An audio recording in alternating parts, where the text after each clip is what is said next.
Hello, everyone. It's Shane Kanto, your Wasteland reviewer, and welcome to Lost in the Wasteland, where I have a guest on each week. We get a little bit of perspective on their life in terms of movies. And can't believe we've been doing this for a while. We've cracked 30 episodes, and now this week have Grayson here, and he's going to introduce himself and shamelessly plug whatever places that you can find his reviewing of film. So I'll let you go. Hello, everybody. My name is Grayson McCarver, and some of you may know me possibly as the little page called The Birobo on Instagram. Over there, I do movie reviews and film appreciation and just anything, usually just film related. So where you can find me is on Instagram. Awesome. So I'm glad to have you. And now we're going to be chatting away about some movies with some questions, and usually get started with a question that I feel like probably most fans of movies probably gets asked the most. So Grayson, what's your favorite film? My favorite film, it's changed over the years, but the most consistent, and as of right now, is Empire Strikes Back. Very nice. Too bad we didn't film this a couple of days ago. Could have been for May the 4th. That would have been so great. And so bang, but like stay. And now I just feel dumb.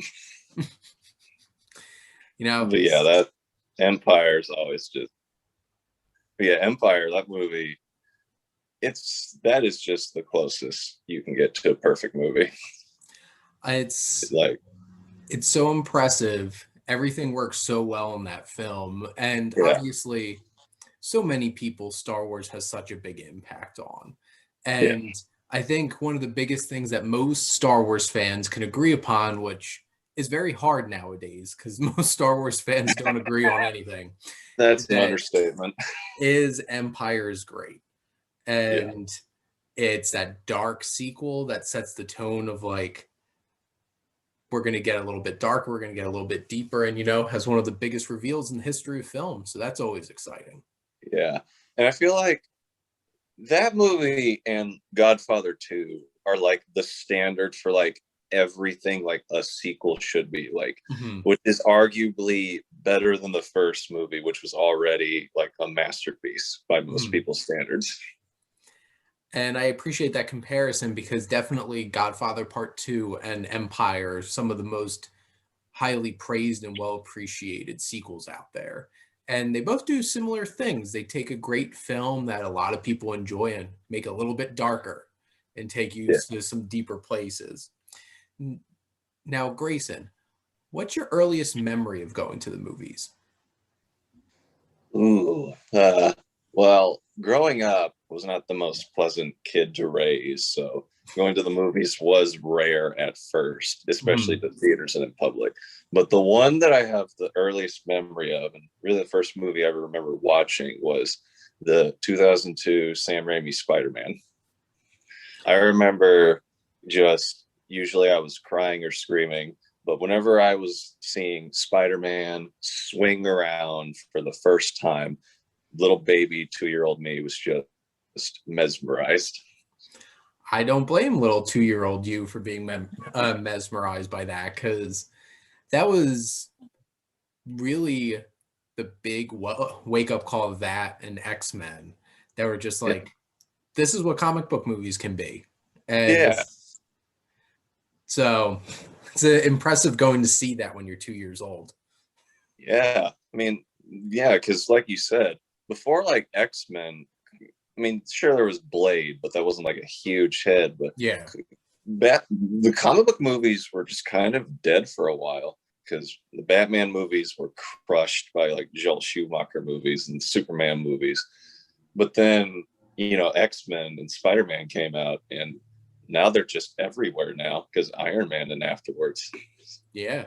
It's like people are like, I haven't gotten an MCU movie in a year and a half. What am I going to do? And now it's like seeing 3 different Spider-Men over the years and maybe getting to see all 3 of them again. If you want to listen to all the crazy rumors going around the new Spider-Man film. Yeah, did you hear, like, I think Andrew Garfield did like an interview where he like was just denying being in Spider-Man like Holland 3. Yeah. I don't trust anybody with any kind of information. Yeah, So any no. unless it's Tom Holland and Mark Ruffalo, because they have a tendency to blow the lid on some secrets. But I love Sam Raimi's Spider-Man film, Oh and man. Spider-Man 2 is such a great sequel too. Oh, it's Spider-Man 2 is one of my favorite movies. That one thing I am well, apparently you can add Alfred Molina to the list of people you can't trust good like secrets with because he came out. Yeah. Yeah. Well, I mean, granted, he's the only one who's actually said he's in Spider-Man 3. That is very true. I'm surprised Tom Holland has even said he's in Spider-Man 3. They've kept such a lid on it. But Yeah. obviously, they released some pictures of at least him and Jacob Batalon and Zendaya, and it's like, okay, Yeah. you're in it. So Yeah. that's a bare minimum. Now, Grayson, do you have a particular favorite genre of movies? Ooh, I'd say science fiction. Like, I love the idea that science fiction takes, which is whether it's Earth or not, just exploring how far like technology can go and integrating like robots or aliens or Mhm. monsters.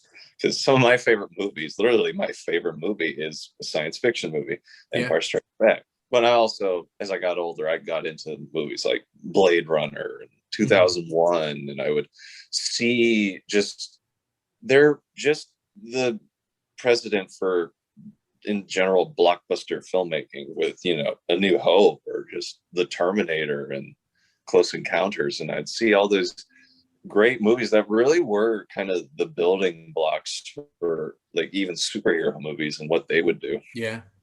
You have the Ridley Scotts, the Steven Yeah. Spielbergs, the James Camerons, George Lucas, Kubrick, just Yeah. between the 60s and the 70s and the 80s, just this big, awesome boom of science fiction. And usually up before that, it was like ants, like giant, Yeah. giant Yeah. monster things and stuff like that. The extent of science fiction before the 60s was War of the Worlds, and that was about it. Yeah. So it's come a long way. Definitely agree. Science fiction is definitely my favorite too. Now, Grayson, do you have a particular favorite filmmaker?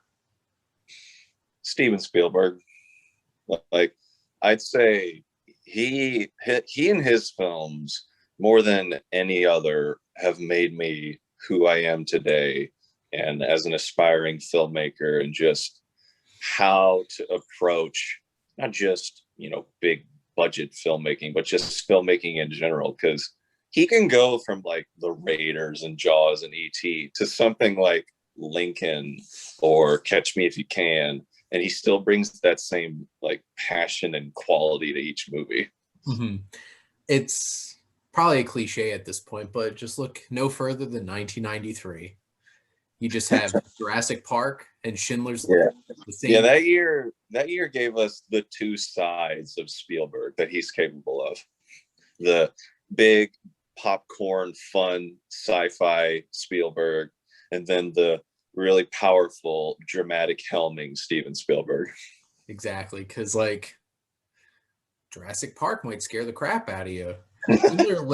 Schindler's List scares you in a whole other different level for all different kinds of reasons. Yeah, I at the height of the pandemic, I was quarantined like everybody else at home and not much to do. So I decided I should just marathon like a filmmaker, and I chose Spielberg. And back to back, I did like Jurassic Park and Schindler's List, and Schindler's List is one of the only movies that's ever made me cry. Like that movie, it just hits on like such a different level that most movies don't. It's definitely one of those kinds of films that it's like I can watch this over and over and over Yeah, again. it's one of those like it's those amazing movies that like Schindler's List or Green Mile or this movie called Come and See, where you need to watch them at least once, but after you do, you will never want to watch them again. Understandably, you only need to get it once. Yeah, Now, do you have any particular favorite actors or actresses? I'd say Daniel Day Lewis. Daniel Day-Lewis, especially in the past like couple years, I've learned to grow and appreciate so much just as a performer. Mhm. Because sure, I love someone like George Clooney or like Tom Hanks, but George Clooney, he does play a lot of different versions of the same con man. I mean, I love George Clooney. He's great. But Daniel Day Lewis, he's never, whether it's like Lincoln or There Will Be Blood, he is never just Daniel Day Lewis in a movie. He's always just a completely different person. And I feel like I'm also sometimes an actor as well. That's what actors would give their left arm for that ability to just become a character like Daniel Day Lewis does. Or maybe their left foot. No. I Oh my couldn't resist God. on that one. So that is very true. And Daniel Day-Lewis is one of my favorites as well. And there's no arguing when he's in a film, he's in that film. Even Yeah. all the way up to Phantom Thread, which if that really is his last film, Oh yeah.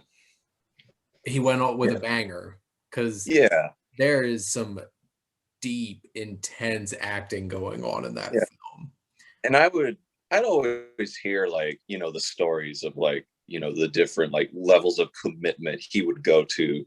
Like in Last of the Mohicans, he would like seclude himself in the middle of like a shack in the middle of nowhere, learning to hunt. Or My Left Foot, he would just stay in a wheelchair all day. And, when I was younger, I just didn't really understand that.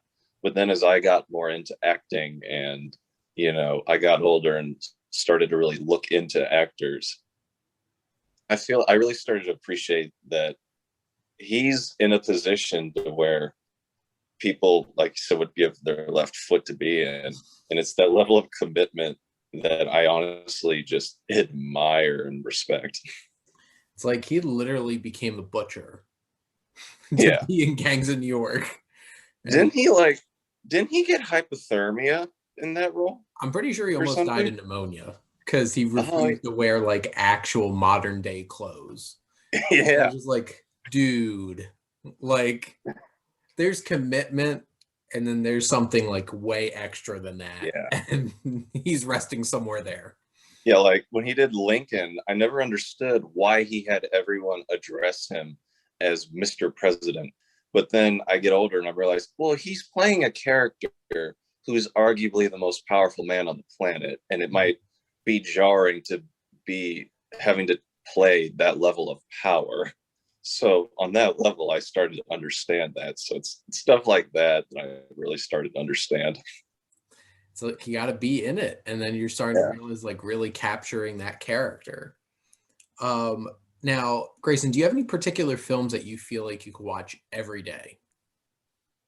Uh, when I thought of this question, I thought of what movie has like the most variety out of any movie, and I thought of Princess Bride, because Princess Bride, it does not have one single genre.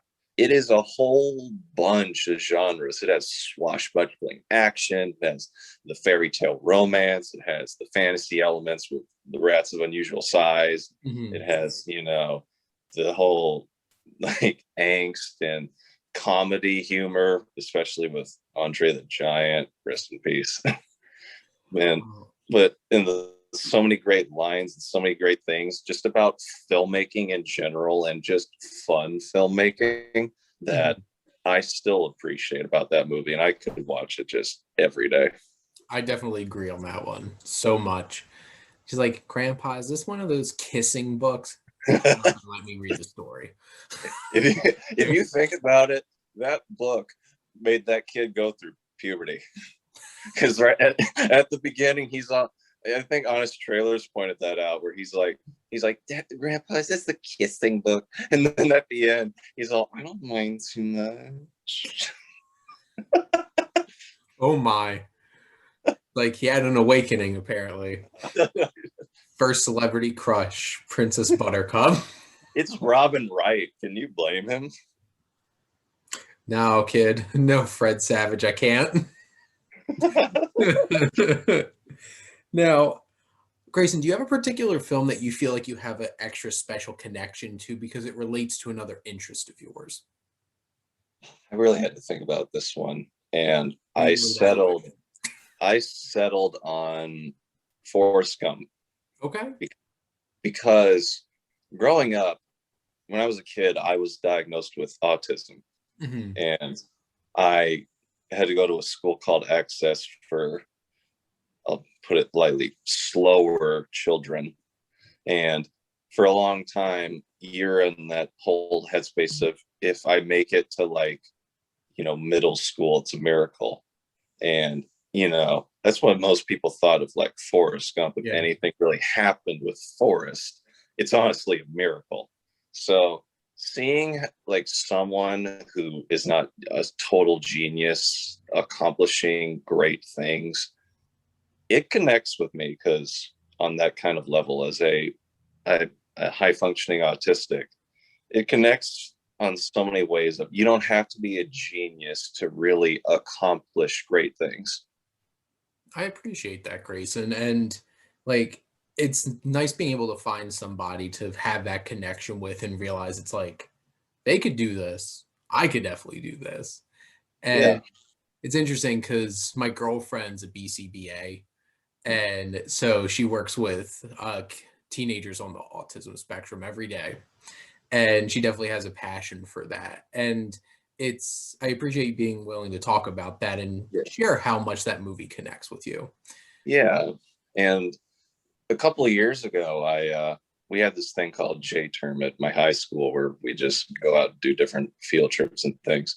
And one of them was going as an assistant for a teacher at Access, Okay. which was so weird for me, because I'm seeing children who were in the same position as me, having to learn how to function at a slower pace than most people.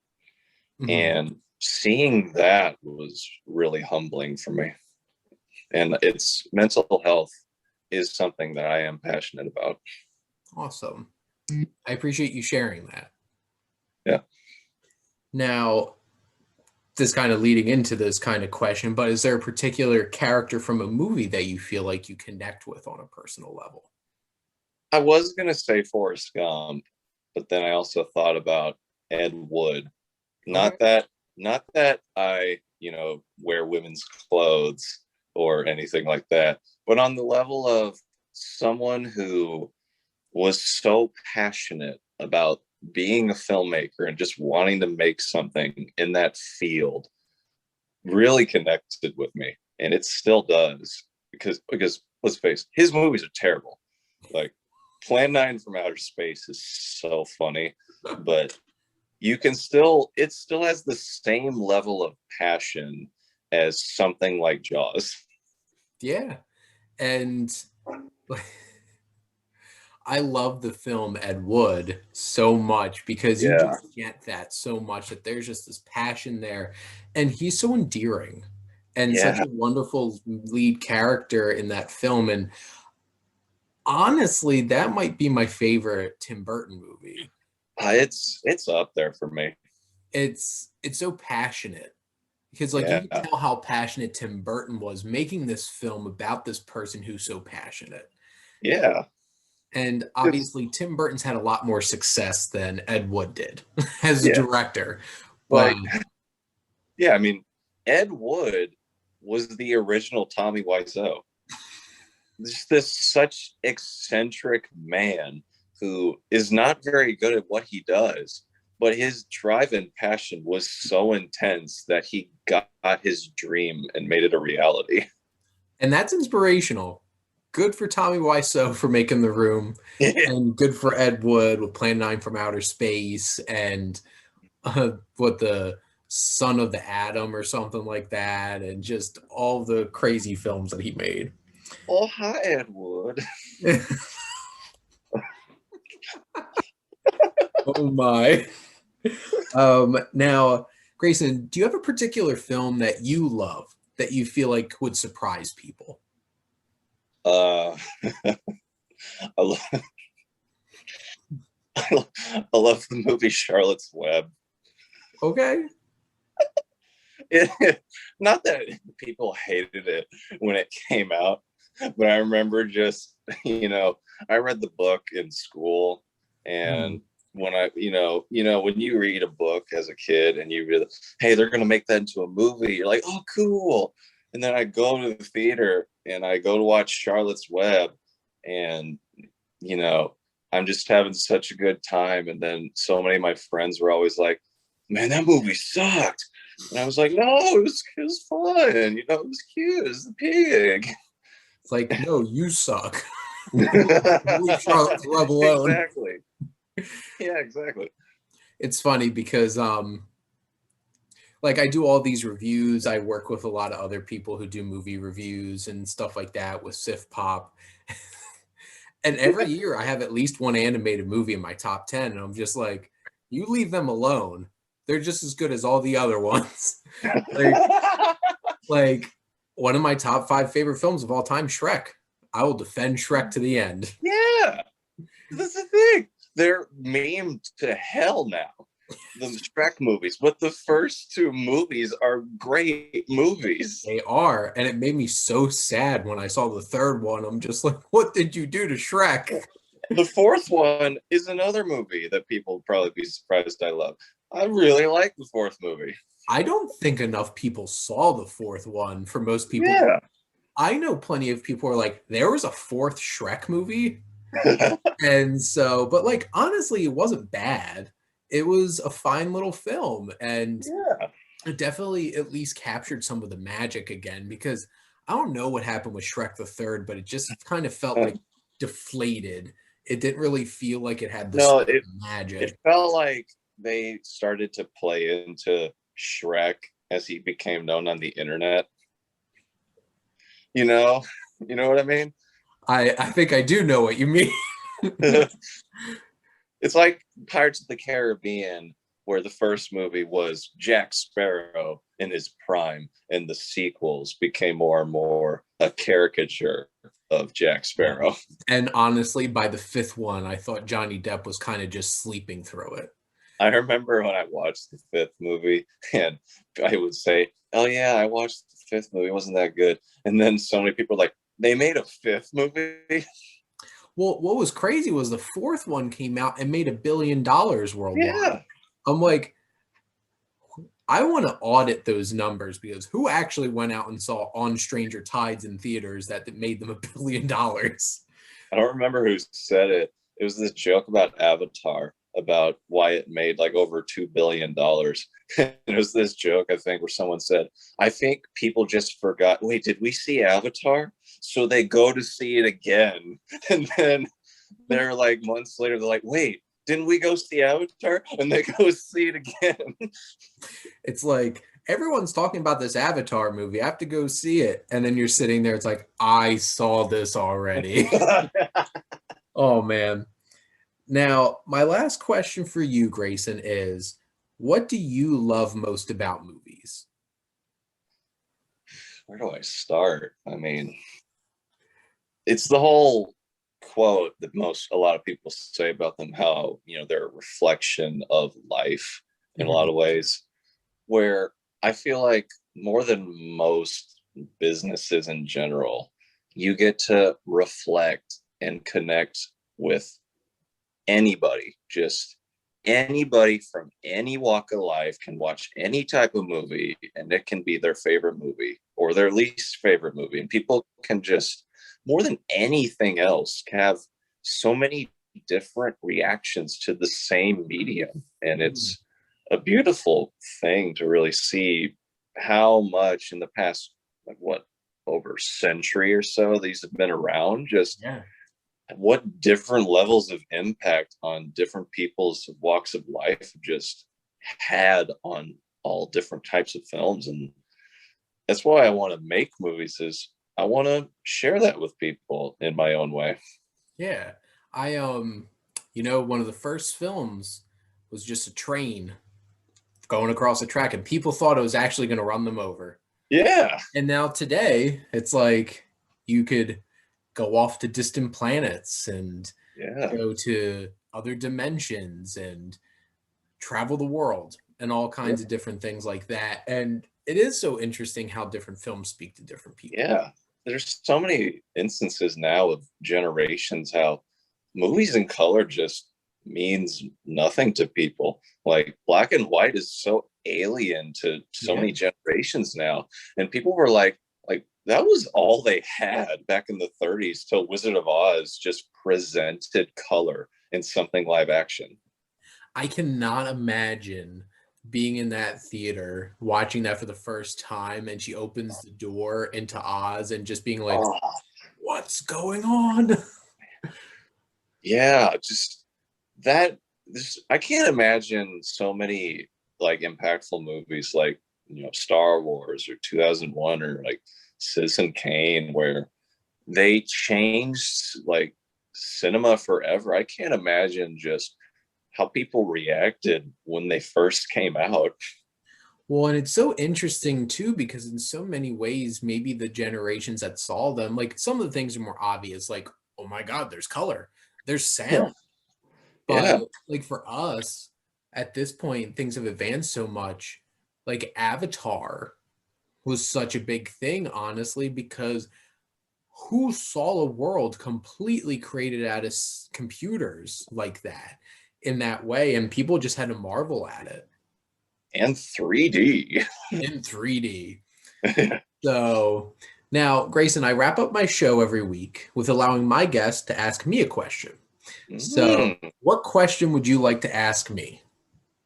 I would say, what was like the first thing that made you want to like do movie reviews? Like, what was the first instance that pushed you to be like, hey, this is interesting. Maybe I could do this, on Instagram. Maybe people listen or on YouTube. Which it's funny because I remember the first ever film that I reviewed, and it was actually The Big Short Ah, when that came out, and it was on Facebook. I made a Facebook page and oh, I wrote out reviews on it. And at that moment, I had been going through a pretty serious breakup. mm, And I'm like, I need to find something very me. And I'm like, I love movies. I love talking about movies. Maybe I can write about movies and talk about movies and maybe put it out there. So I started doing some written reviews on my Facebook page. And then I think it was around August of that year, July or August of 2016, that I'm just like, I like just talking about it more than like trying to write it all out and stuff like that. So I started my YouTube channel. So honestly, it was out of a breakup and trying to find something for me to do that felt very me and personal. So, and what could be more yeah, personal but talking about your thoughts of art? So, yeah.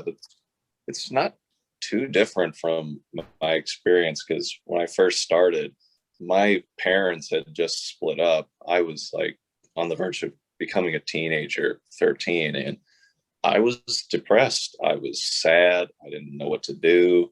I was, sad during school. And then I got my first phone and I got Instagram. And at first it was, the regular faces on Instagram because all guys go. And then, and then we've I come so started, long, so far. yeah. And then I started, posting just pictures of movies with like a little thing, what I thought about them. And then a friend of mine said, why don't you, it's an alarm, sorry. That's But, okay. yeah, but, he went like, why don't you just write a little review? And then I was like, people don't care what I think about a movie. Are you serious? And then I just did it. I mean, at first it was just, the whole, my mom's going to like this photo or my people have friends of mine. And then it I still just get that. grew. And then, and then it just grew. And, I don't know how much you get this, and I'm curious with you. Um, to have someone ask me now, or people I know, or just be like, hey, what did you see this movie? Could you review this movie? Or hey, I was really curious if I should go see this movie. I read your review and I decided to go watch this movie. And then I was that hit me when I was like, people like actually read these? And it's like, yeah, the funniest was do you know the 2016 Blair Witch? Yes.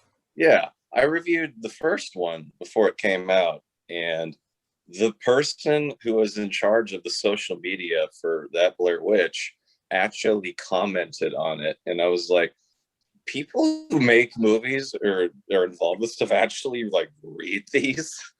And That happened to me yesterday. I posted a review and somebody involved in a film thanked me for reviewing their film. And I remember the first time that it happened was I reviewed a small indie drama called Menashe, which was about a small Jewish community in New York City. And like the main actor was basically playing an exaggerated version of himself. And he messaged me on Facebook thanking me for the kind words about the film and everything. I'm like, this is like the coolest thing ever. And yeah, getting those kinds of moments are really cool. And then having those moments where it's like somebody trusts your judgment and wants to see a movie because of it. Or I definitely have people who reach out. It's like, you should check this out. And I add things to my watch list. yeah, Those are special moments. And I've definitely had times where I thought about ending this and being discouraged and everything. And those are definitely some of the moments that keep you in it. yeah. I mean, I never straight up thought about ending it. I don't really have a schedule for these. I just post whenever. Yeah. And I will disappear for up to like 2 weeks because life and everything. And I'll just be like, do people really care what I think about this movie, or do people really care what I think about this show that just came out? But then I do it. Like, I was gonna do Harry. I did a series of Harry Potter reviews Nice. over the past couple weeks, and I was almost not going to. And I was like, do people care? And then I would get so many messages about like, oh, I liked your review of Harry Potter. It's my favorite too. And I'm just like, it's moments like that where it's like just a reminder that people actually read that stuff. Yeah. And like I would make a post about like something as silly as watching Letterkenny from Hulu and just my whole entire comments section turning into people quoting Letterkenny. And just like fun stuff like that. And those are the things that put a smile on your face and make you enjoy all this. The funniest request because I would take requests for reviews, and the Uh-huh. funniest I've gotten was this movie called Cool Cat Saves the Kids. And it was Was this it a movie cool that, cat? yeah, it was one of those like, those Chuck E. Cheese costumes. It was just this orange cat costume and like a purple shirt, and it's teaching about cyberbullying. And I had to search for this movie everywhere, and I find it and I review it, and I just get a comment from him saying, "I can't believe you actually reviewed this."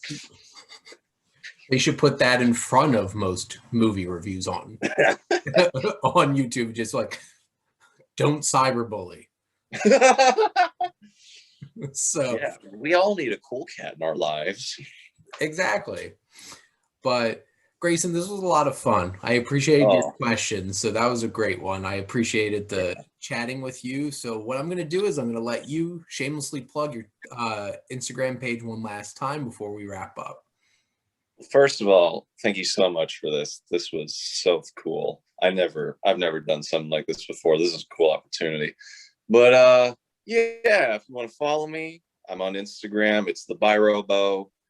It's hopefully sounds like it's spelled like it sounds with a Y.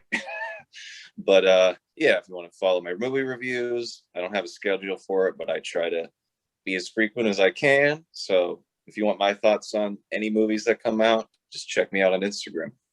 Awesome. Thank you so much, Grayson. This was a lot of fun. I appreciated chatting about movies. And thank all of you Yeah. out there for always supporting your Wasteland reviewer. Please follow the Wasteland reviewer. I second that. Shameless plug for myself, too.